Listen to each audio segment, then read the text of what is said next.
दोस्तों ये वीडियो ध्यान से सुनिए।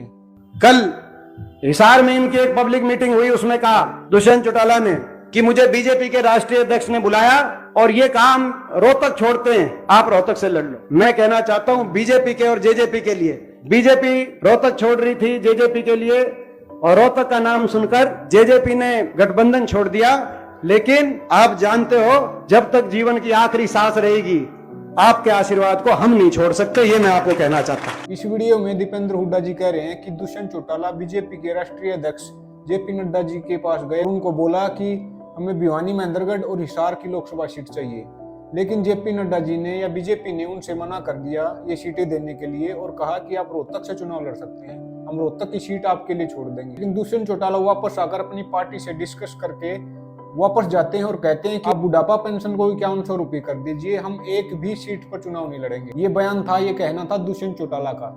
हालांकि सच्चाई आपको भी पता है कि बीजेपी हरियाणा में जाट और नॉन जाट की राजनीति करती है, तो उसी जाट नॉन जाट वाली राजनीति के कारण बीजेपी ने जेजेपी को अपने से अलग किया है, एक सोची समझी साजिश के तहत, ताकि दुष्यंत चौटाला और जेजेपी जाट वोट हैं उनको काटे और सारे के सारे नॉन जाट वोट बीजेपी के खाते में आए। क्योंकि जाट वोटर हरियाणा में बीजेपी से नाराज हैं, किसान आंदोलन के कारण, महिला पहलवानों के आंदोलन के कारण। बीजेपी चाहती है कि जेजेपी और दुष्यंत चौटाला जाट वोटों में सेंधमारी करें ताकि वो सारे वोट कांग्रेस या इंडिया अलायंस के खाते में न जाएं। तो बीजेपी की और जेजेपी की असलियत यही है कि वो अलग होकर जाट वोट को काटना चाहते हैं। उससे क्या होगा कि बीजेपी को जीत हासिल करने में आसानी हो जाएगी।